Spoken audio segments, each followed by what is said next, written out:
Oi. Para quem não me conhece, eu sou a Bárbara Lores, e eu e o meu esposo, né, somos os fundadores da Academia do Tisdomos, tem a logo ali, que está organizando essa conferência.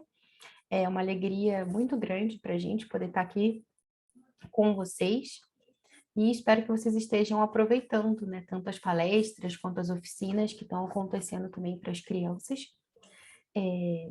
Marquem a gente, tirem fotos aí, marquem lá no Instagram, compartilhem também com outras pessoas, marquem lá o arroba da Academia do Tisdomos.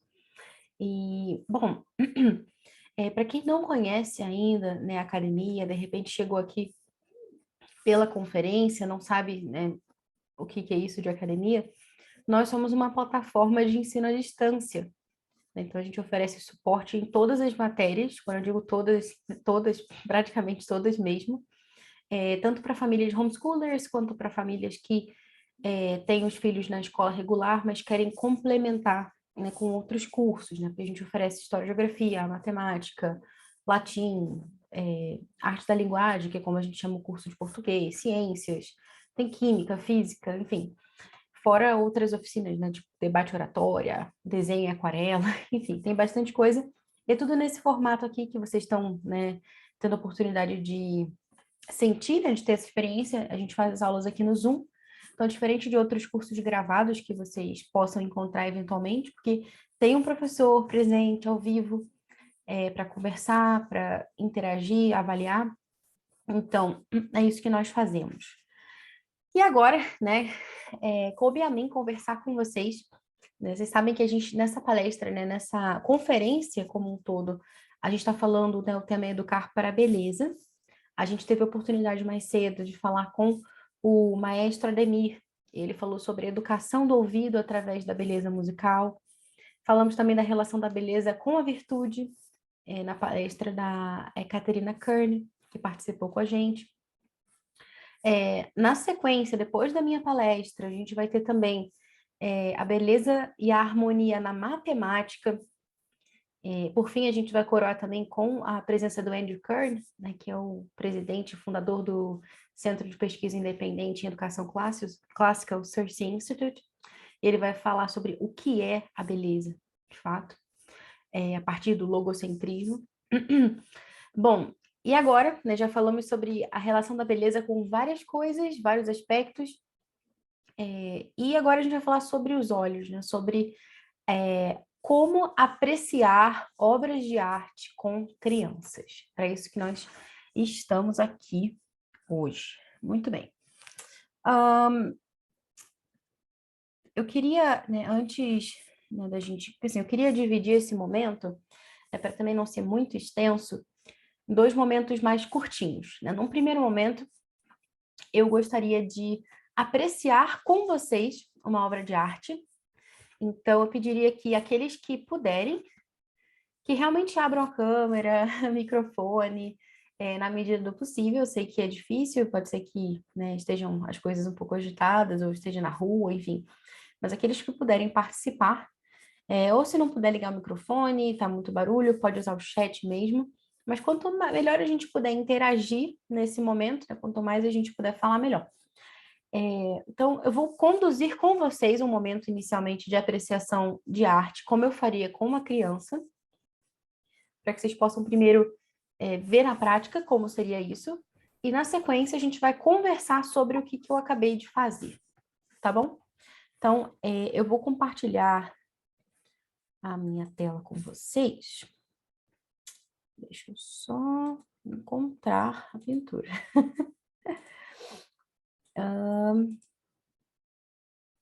Aqui.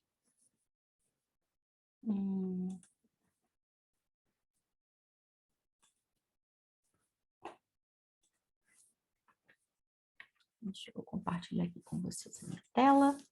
E como que vai funcionar agora, né? Rapidamente. Nós vamos, brevemente, observar uma pintura, tá? Eu vou colocar uma pintura na tela e eu vou pedir que vocês olhem para essa pintura. Só isso. Com atenção. Procurem exercitar, nesse momento, esse hábito da atenção, que a gente falava mais cedo na palestra do Ademir. Procurar perceber os detalhes, todos os aspectos dessa pintura. Como se vocês pudessem fechar os olhos e ver essa pintura com, aspas, os olhos da mente, né? Como se você conseguisse ver essa pintura com os seus olhos fechados. Então, o seu objetivo é tirar uma foto, digamos assim, né, mentalmente, dessa pintura que nós vamos contemplar, ok? Então, vamos lá. Uhum. Opa, não é isso. Sim. Eu vou deixar essa pintura aqui por alguns segundos, talvez um minuto, na tela, para a sua apreciação.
Muito bem. Então, agora, nesse primeiro momento, eu gostaria de pedir a vocês, né, que estão aqui, que observaram essa pintura, o que vocês lembram aí do que vocês viram? Alguém poderia me contar o que tinha naquela pintura?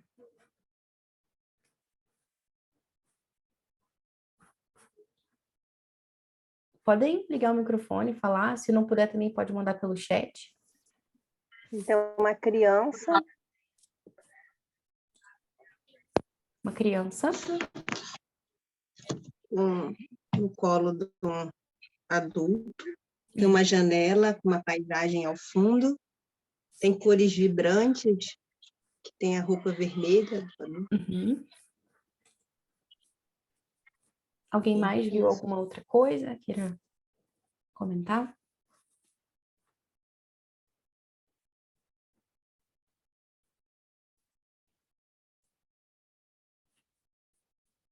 Bem, eu não falei o título ainda dessa pintura para vocês, né? Mas se vocês talvez suponha que você mesmo pintou, um amigo seu pintou, está te pedindo uma ideia, né, de que título dar para essa pintura, quais seriam aí alguns títulos possíveis? Enquanto isso, eu vou lendo aqui as mensagens. José Carlos Lima de Menezes perguntou: docilidade do olhar, tanto do idoso quanto da criança, tranquilidade exposta pela natureza. Patrícia disse: uma criança e um homem de roupas vermelhas se entreolhando. Ao fundo, uma paisagem com montanhas e árvores, o céu cinza. Diz que o homem parece ser um religioso. Camila disse: ambiente sereno e tranquilo. Bom, o nome dessa pintura é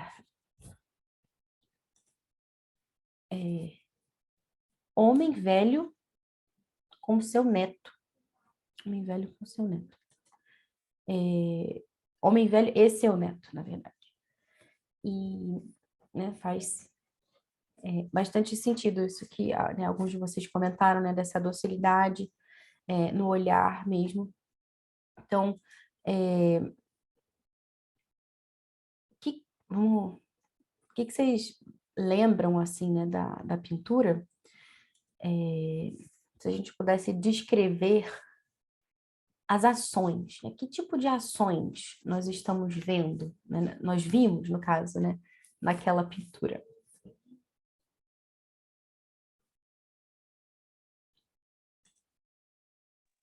Acho que tem o cuidado. cuidado, aquele senhor está cuidando do neto, né? A Ana disse, é um senhor segurando uma criança. Então, cuidar, segurar, eles se olham, olhar. Ela disse também que o nariz dele chama atenção, que há uma paisagem ao fundo, a paisagem tem uma montanha. Isso. Então, a gente está vendo ali, realmente, nós estamos presenciando uma troca de olhares, uma troca afetuosa de olhares mesmo, né? Como vocês comentaram. E pelo título, a gente já sabe de onde vem esse afeto. A gente está falando de uma relação ali de avô e de neto. E esse velhinho, ele é feio ou ele é bonito? O que vocês acham? Pelo que nós vimos lá, vocês acham que ele era feio, bonito? Sim, esteticamente.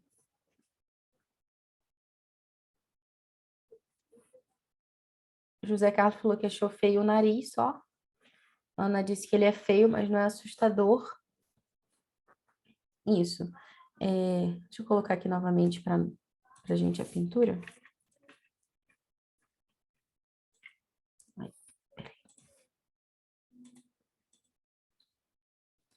Patrícia disse que ele contrasta bem com a jovialidade do menino, que a beleza também contrasta. Certo. Boa tarde, Vladimir. Bem-vindo. Muito bom. Então, bom, aqui na pintura, né, voltando, de fato, né, a gente tem um contraste aqui bem grande, né, como vocês falaram, né? Tem a jovialidade do menino, com o fato, né, de que o avô dele já é bem idoso, o menino bonito, né, com a sua face, né, a pele bem macia, de criança, vistosa, e o avô, né, com o nariz assim, né, com essas bolinhas e tudo. Mas ao mesmo tempo, esse avô não é assustador, né? Esse quadro ele transmite de fato essa calma, é, esse afeto, né, como a gente viu anteriormente. Esse menino, ele tem medo do velhinho, embora ele seja feio, ele tem medo desse velhinho, embora ele tenha esse nariz assim desse jeito e tal. Não, né? E achei legal que falaram, né, exatamente, né? Não é assustador, né? Ele não tem medo. E esse menino, a gente está olhando ali fora, que tem um lugar muito bonito, né? Tem um campo verde, e geralmente as crianças gostam de correr, né? De brincar lá fora e tudo. E será que esse menino está aqui dentro, nesse ambiente um pouco mais escuro, em vez de estar lá fora brincando? É também uma coisa que a gente poderia se perguntar. Uma ideia. Ó, a Patrícia disse que parecem a mesma pessoa, passado e futuro. Interessante, a gente poderia fazer essa conexão, mas como a gente sabe que o título é Homem Velho e Seu Neto, então, nesse caso, né, a gente sabe que, no caso, são de fato duas pessoas, embora possam até ser parecidos. Mas isso, né? Esse menino, ele quer estar perto do avô dele, quer estar na presença do avô, dar carinho pro avô, mesmo que ele pudesse estar ali fora, brincando, fazendo outras coisas aparentemente mais interessantes, ele quer estar ali, não quer deixar o... Exatamente, Camila falou, né? Parece fazer companhia pro avô, ouvindo histórias, talvez, sim, José Carlos falou.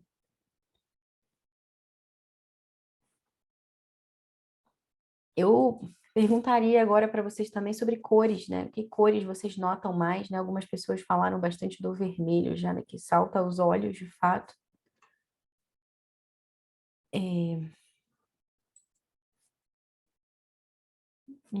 Camila disse, né? O olhar dele parece dizer, estou aqui, vovô. A Amanda disse, eu pedindo bênção para o padre. No caso, não é um padre, porque é um avô, né? É, tô- é, ele provavelmente é pai da mãe ou do pai desse menino. Bom,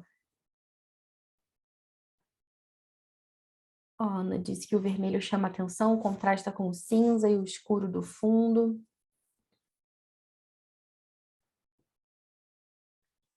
Né? A gente pode pensar, talvez, né, que esse ambiente que eles estão, essa parte de dentro, de fato, é mais escura, mas que tem algo de vivo, né? Vermelho é uma cor que nos lembra da vida, né? Que vem deles, né? Tá neles, assim, né? De uma forma muito presente. Então, talvez, né, mesmo que o ambiente esteja escuro, são as pessoas que tornam aquilo ali um lugar caloroso, quente, como a cor vermelha, né? Traz essa coisa mais da temperatura pra gente. O Vladimir disse que o olhar do avô é um olhar de presença que transmite segurança e confiança. Exatamente. Bom, linhas, formas, o que vocês reparam, assim, vocês veem mais linhas retas, curvas, horizontais, verticais, diagonais, formas geométricas, o que vocês reparam aí, pensando assim mais no traçado, né? As linhas chefes, assim, linhas principais dessa obra?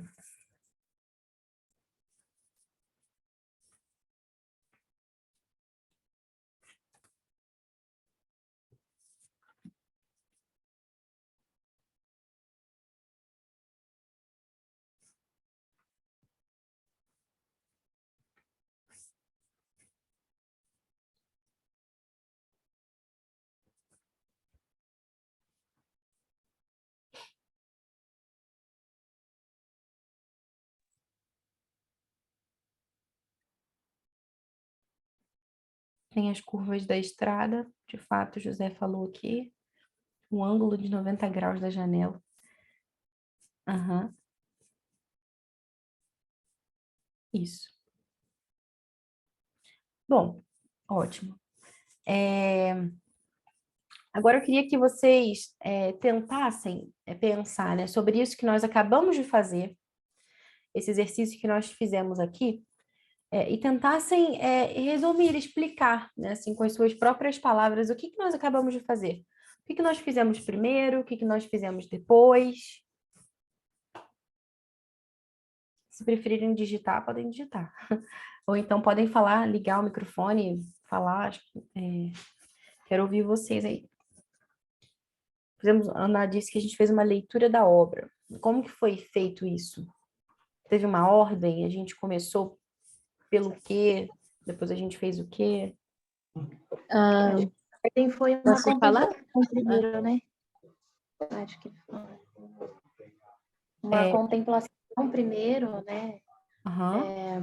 A gente observar os detalhes e até tentar fazer essa fotografia mesmo e tentar imaginar, absorver o máximo que tem, as cores, as formas, a impressão que está passando esse quadro e aí depois expor, né? Que eu me lembro foi essa sequência, expor para a criança, perguntar o que achou, o que transmite, o que chama mais atenção, o que salta aos olhos. Uhum.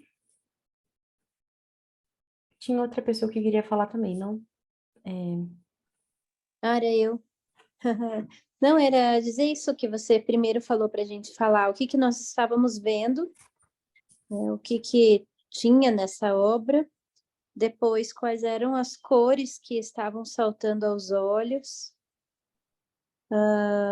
quais sentimentos a gente percebia entre os personagens que estavam ali, o que que a gente podia perceber isso, se era feio, se era bonito, as formas geométricas. Acho que era isso que foi mais ou menos a ordem. Certo. Então, vocês já tinham feito alguma experiência nesse sentido de procurar observar uma obra de arte? E se sim, foi diferente? Foi parecido com isso que a gente fez? Né? Em que sentido foi diferente? Em que sentido foi parecido?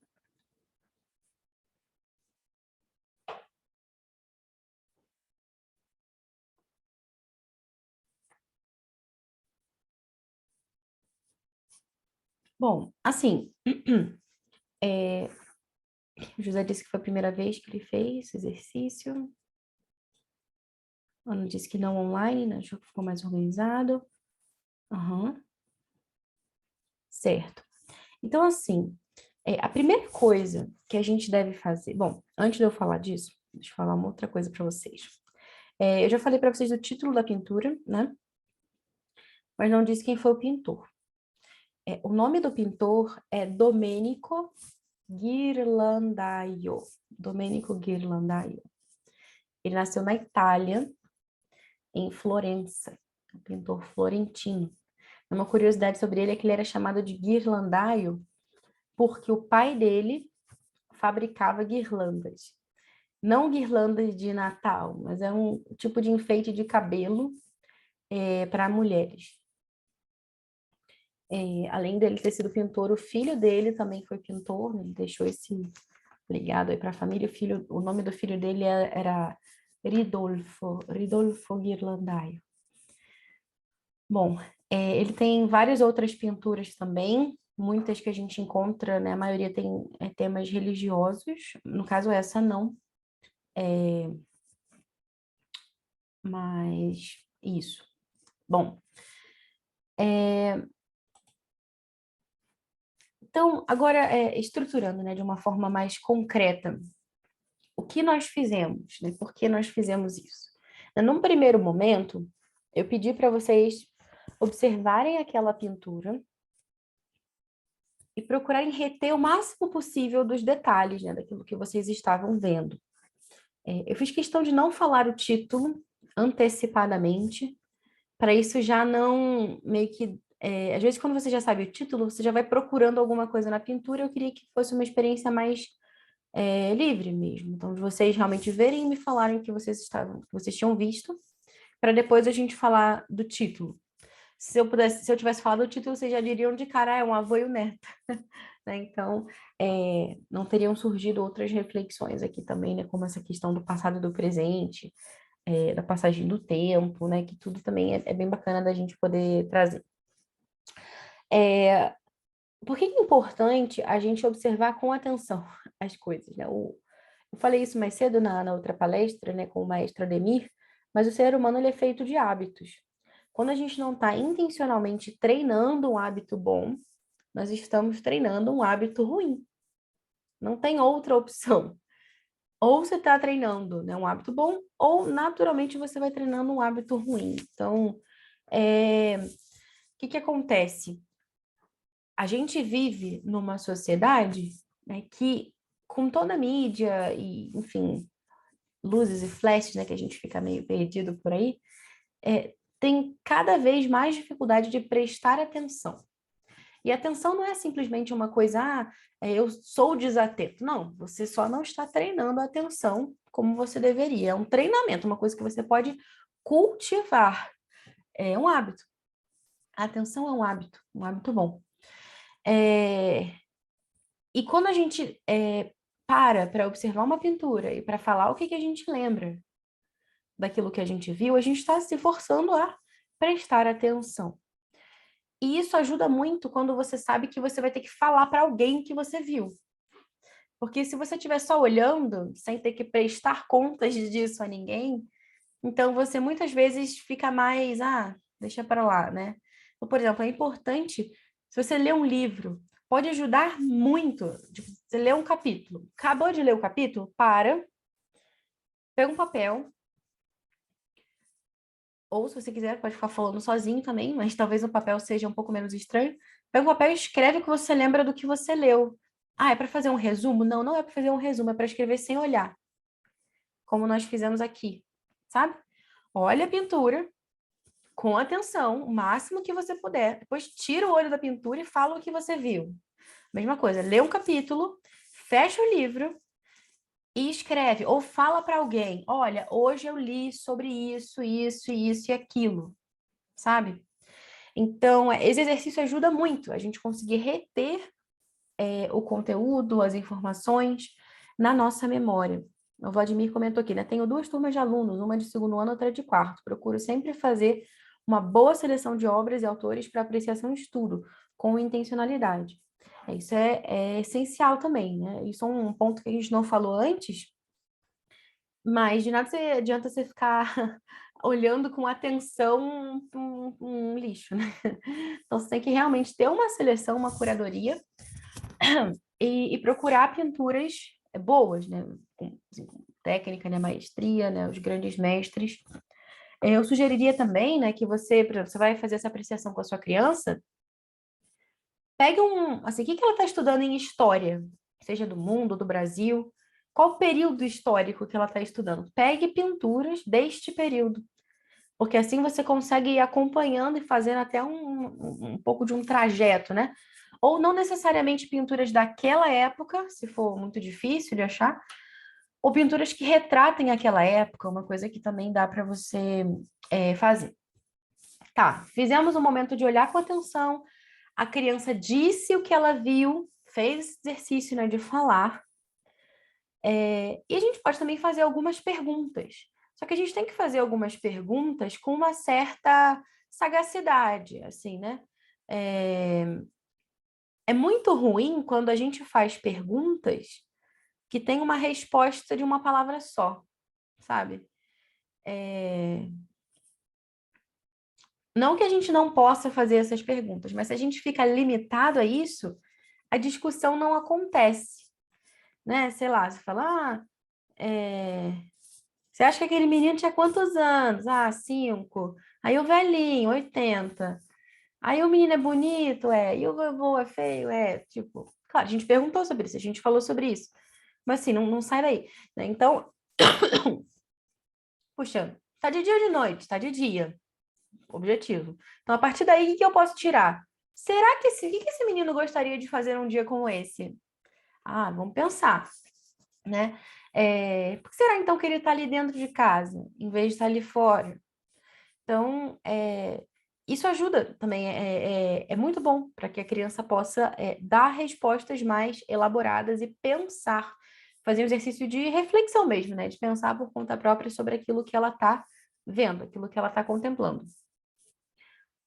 Partindo disso, a gente fez também, né, eu perguntei para vocês as cores que vocês que saltavam mais aos olhos, alguns já tinham até comentado as cores antes até de eu perguntar, o vermelho realmente é muito presente. A gente falou também sobre linhas, formas, né, que a gente estava vendo ali, linha reta, curva e tal. Se nós estivéssemos, imagina, já estudando isso há algum tempo, né, isso com uma criança pequena, ok.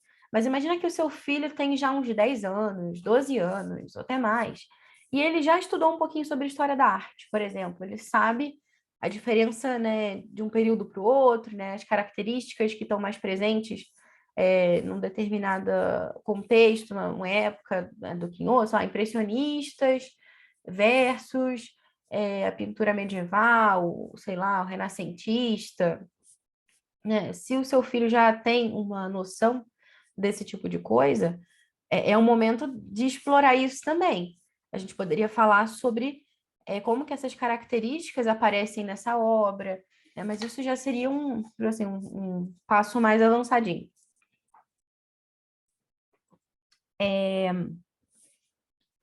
Bom, e outro ponto, né, que eu fiz depois também com vocês, que eu comentei, foi falar sobre algumas características, na verdade, curiosidades sobre o pintor. Falamos sobre o nome dele, vimos onde ele morava. Se eu tivesse um globo aqui, eu poderia, de repente, mostrar para vocês onde está a Itália, ou até no Google Maps, a gente poderia visitar a Florença, talvez ver qual que era a diferença da Florença da época do Ghirlandaio para a Florença de agora. Enfim, pensar o que a gente gostaria de fazer se a gente fosse para Florença, sei lá. Dá para a gente explorar também esse aspecto mais geográfico, cultural da coisa aí. A gente não leu uma biografia dele, né? Notem que a gente fez, né, deu umas pinceladas, falou alguns pontos, algumas coisinhas ali, mas nada muito... né? Inclusive, essa pintura e essas perguntas, elas estão... Deixa eu mostrar aqui para vocês na minha tela. Deixa eu compartilhar aqui. Elas são do Clube do Tapete.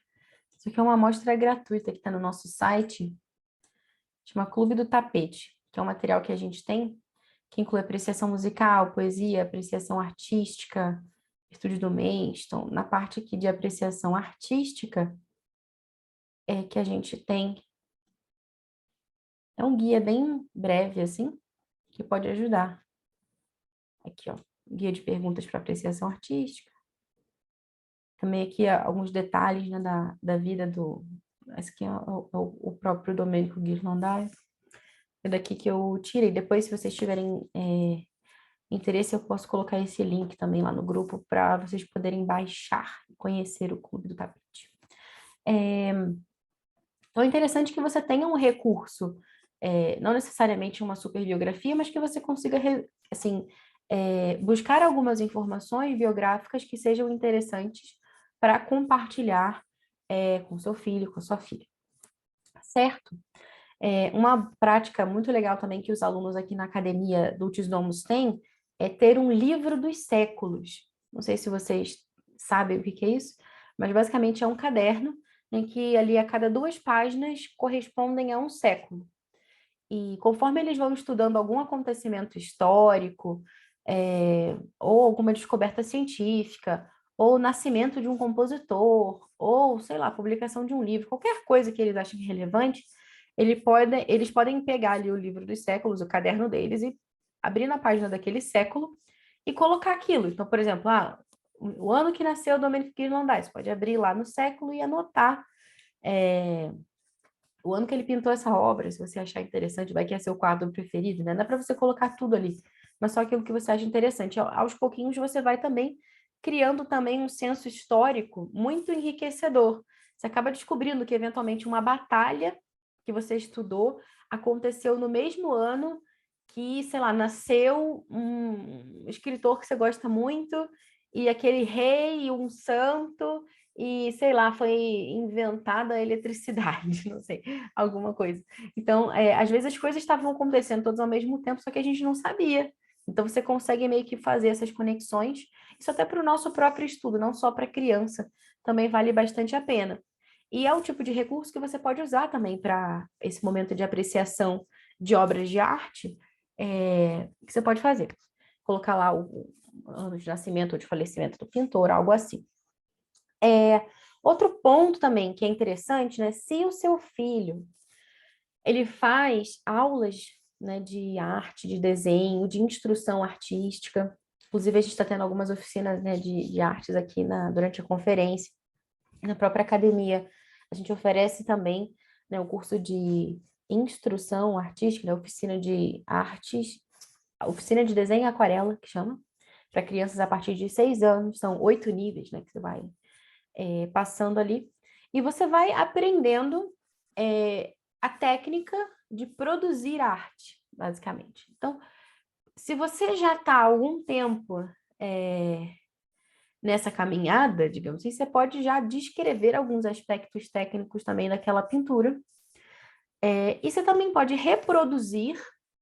Por exemplo, imagina que eu tenha pedido para vocês assim, olhem a pintura. Legal, vocês olharam, depois eu tirei da tela, aí vocês falaram para mim o que vocês lembravam, a gente discutiu, conversou, aí eu poderia pedir para vocês, ótimo, então agora façam aí um esboço, desenhem isso aí que vocês viram.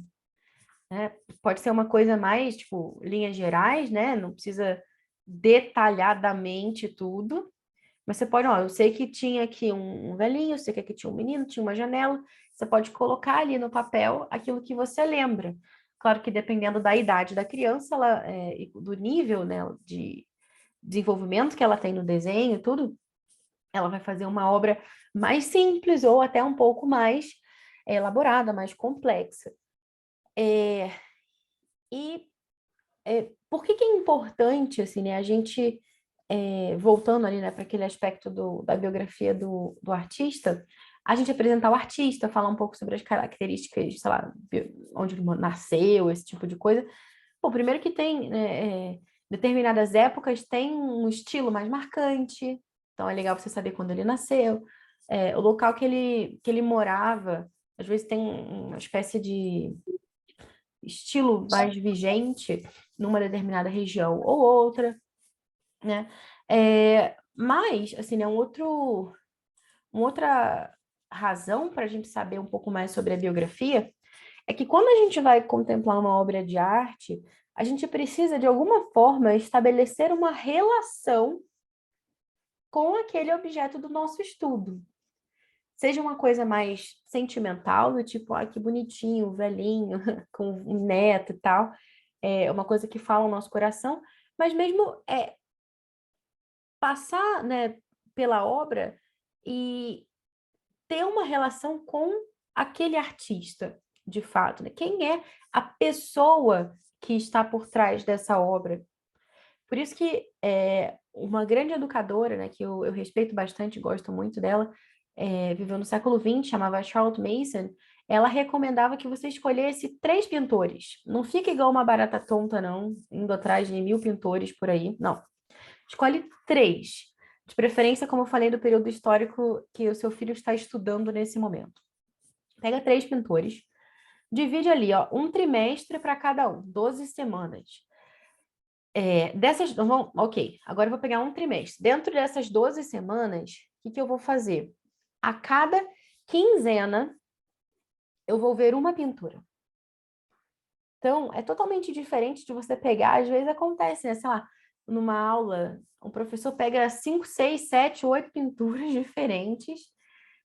Assim, a gente fica igual... Sabe criança em zoológico? Zoológico é uma experiência que eu não gosto muito, preciso confessar para vocês. Não porque eu tenha pena dos bichinhos presos, não. Não tanto por esse lado. Claro que eu também não gostaria que eles fossem maltratados, mas o meu ponto não é que eles estejam enjaulados. Eu não gosto de zoológico por conta do aspecto da atenção. Porque você, assim, no seu dia a dia, normalmente você não vê bicho nenhum. Aí você vai no zoológico, no máximo um cachorro, um passarinho, um periquito, sei lá. Você vai no zoológico, tem aquela infinidade de animais, sei lá, mais diversas origens e características e cores e hábitos alimentares diferentes, aquilo tudo. Só que é um lugar tão grande que você, assim, você fica tão exausto que você quer ver tudo, só que ao mesmo tempo não dá tempo. Então você tem que olhar uma jaula, a outra, vou ver um viveiro, passou, foi, acabou. O que você lembra que você viu? Nada. Sei lá. Você vai lembrar de alguns, talvez 5 animais da primeira meia hora que você passou ali, porque o restante você não conseguiu dar muita atenção. E quando a gente vê muita coisa, a gente não consegue, né? Tem um adágio latino que fala assim, ó, non multa sed multum, com M. Não muitas coisas, mas muito, intensamente. Ou seja, em vez de você ficar vendo vários animais, pega ali 2, 3, eu não sei lá. Aqui em Curitiba é legal que tem um parque que chama Passeio Público, que eles têm só aves diferentes e tal, várias aves. Mas assim, não é como um zoológico, sabe? Dá para você ir lá com calma, observar aqueles pássaros, aquelas aves com atenção, né, minimamente. E assim, é totalmente diferente, né, de você chegar e observar um quadro, de você ver um museu. O museu também é uma experiência que, assim, eu acho ótimo ir no museu. Porque é outra coisa. Tem cada quadro, sabe? Primeira missa, por exemplo. Sabe aquele quadro que tem os índiozinhos na praia, que na verdade se refere à segunda missa, mas o nome do quadro é a primeira missa? Então, aquele quadro é muito impactante se você vê lá no Museu Nacional de Belas Artes, no Rio de Janeiro, que é um quadro grande, diferente de você ver na tela do seu computador, é outra coisa. Você fica imaginando, nossa, como que um pintor... Tem cada quadro que é tamanho de uma sala. E aquilo ali é uma coisa, assim, muito impactante quando a gente vê. Você vê, nossa, esse pintor aqui, sei lá, né? É outra experiência de você ver num livro, no computador, o que seja. Mas, por outro lado, quando a gente vai no museu, se a gente... sei lá, você viajou para uma cidade que você não vai voltar lá, ou talvez, ou nunca, outro país, você quer ver tudo, mas assim, não dá para ver tudo. E aí você fica com aquela ânsia muito ruim, na verdade. Então, assim, claro, dê uma passeada, mas idealmente prepare antes a sua visita, já fique sabendo o que tem nesse museu. Dessas coisas todas, o que é principal? E considerando o seu tempo, corta algumas coisas para realmente dar atenção para isso, sabe? Porque senão fica andando de um lado para o outro e não vive de fato aquela experiência de contemplar. imagina que a sua mente, né, a sua imaginação é uma espécie de uma galeria que precisa ser... precisamos colocar obras, precisa ser mobiliada, seja com esculturas ou mesmo com pinturas, né, penduradas na parede aí da sua imaginação, coisas que depois, num dia, sei lá, de tristeza, você consiga fechar seu olho e lembrar dessas coisas. Então, cultivar o mundo interior rico. Então, isso é importante, assim, sabe? Então, claro que museus são ótimos, não estou dizendo para não ir no museu, mas planejar essa visita para você não ficar igual no zoológico, né? Então, assim, voltando lá, escolhi 3 pintores, beleza, vou pegar aqui essas 12 semanas, então eu vou ver uma pintura, vou imprimir, vou procurar, eu recomendo para vocês o Wikimedia, sabe o Wikipedia, que o pessoal fala Wikipédia? Tem o Wikimedia, escreve média, Wikimedia. Vocês botam lá o nome do pintor e vocês conseguem baixar em alta resolução. Se você quiser ver na tela do computador também dá, mas se você quiser imprimir, assim, alta resolução é uma coisa muito boa, invista nisso. Imprime no A4, mesmo que corte um pedaço, assim, sei lá, faz o melhor que você puder, bota numa moldura. Às vezes vale a pena você comprar na Amazon um porta-retrato, um quadrinho A4, e a cada 2 semanas você vai lá, imprime uma nova pintura, ou já aproveita e imprime do trimestre inteiro, porque senão vai que você esquece, né, de ficar imprimindo. Já imprime logo de uma vez, compra um papel bacana, papel fotográfico. Se você não tiver uma impressora bacana em casa, manda imprimir na gráfica. Tem até papel de aquarela que você pode comprar na Amazon e levar para a gráfica, pedir para eles imprimirem no papel de aquarela. Fica bacana, assim, bonito. Aí você monta uma espécie de um catálogo e vai trocando ali a pintura.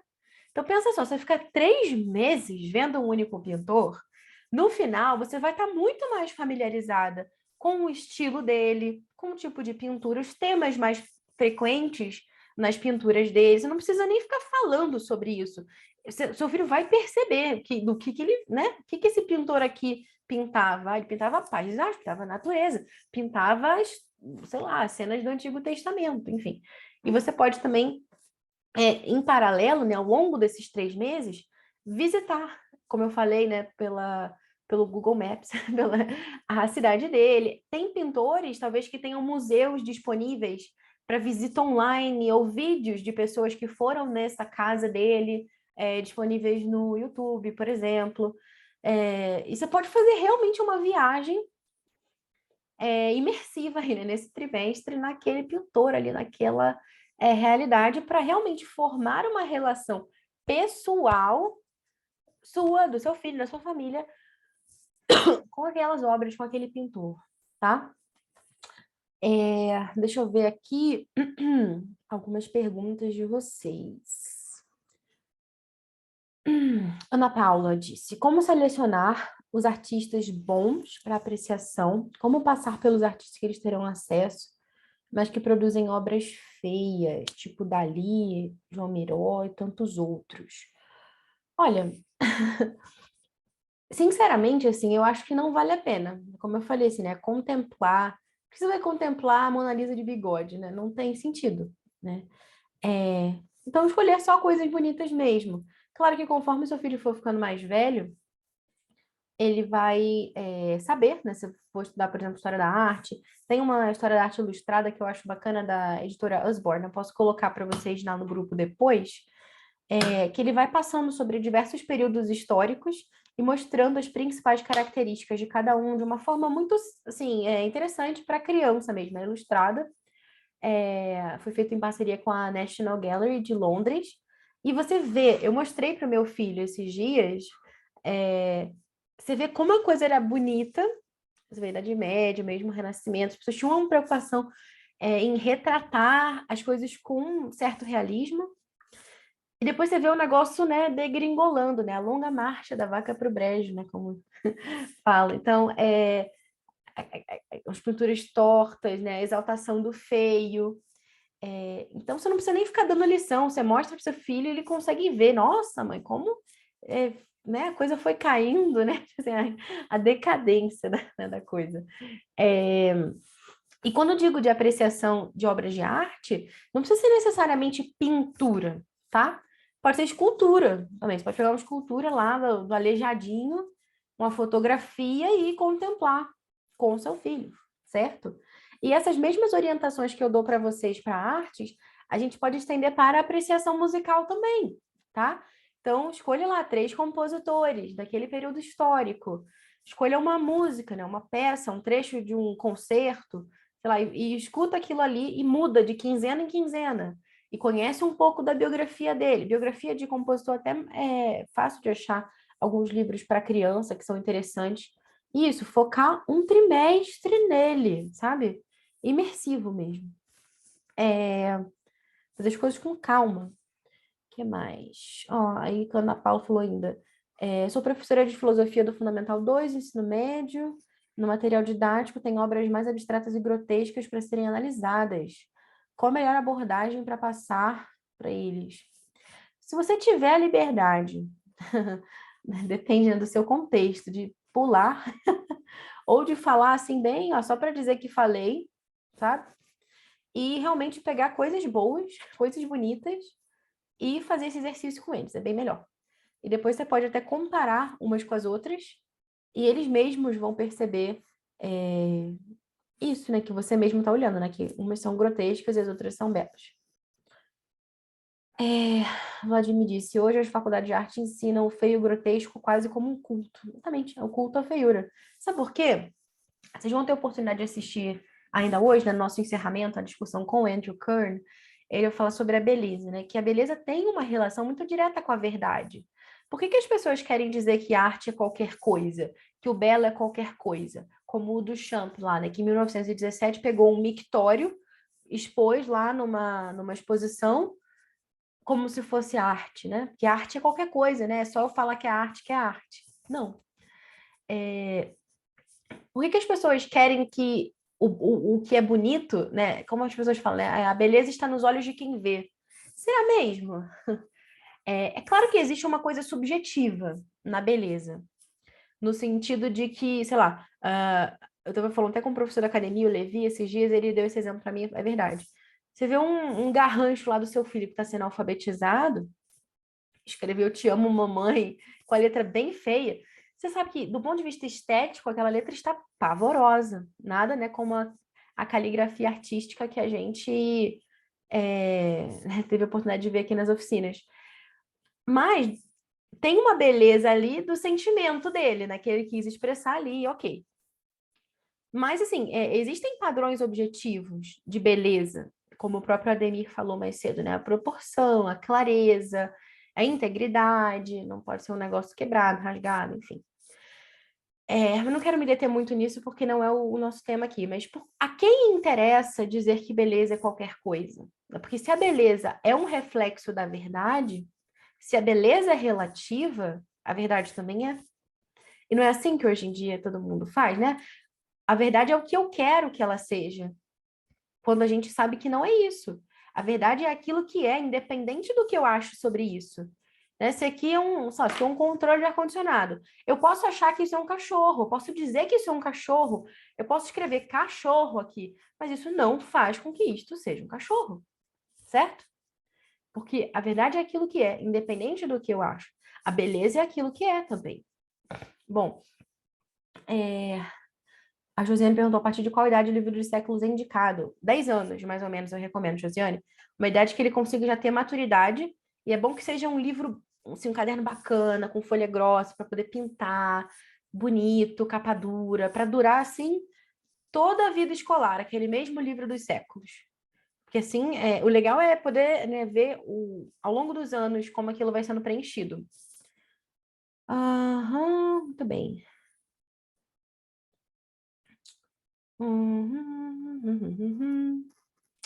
Umas perguntas aqui sobre quais artistas brasileiros eu sugiro. Isso é uma boa pergunta. Vou fazer o seguinte, eu posso colocar lá no grupo depois, porque a gente também está passando um pouquinho aqui do nosso horário, a gente tem uma outra palestra agora na sequência, sobre a beleza e a harmonia na matemática. Depois eu posso No final da conferência eu vou abrir, vocês sabem que o grupo ele tá fechado, né, só para os administradores, para não ficar muito... às vezes muita gente fala, a gente perde ali algumas informações que não podem ser perdidas. Então, no final eu vou abrir lá, vocês podem retomar com essas perguntas, caso eu não tenha respondido alguém, por exemplo, aqui, material que indico e tal. A gente pode trocar essa ideia mais tarde, tá bom?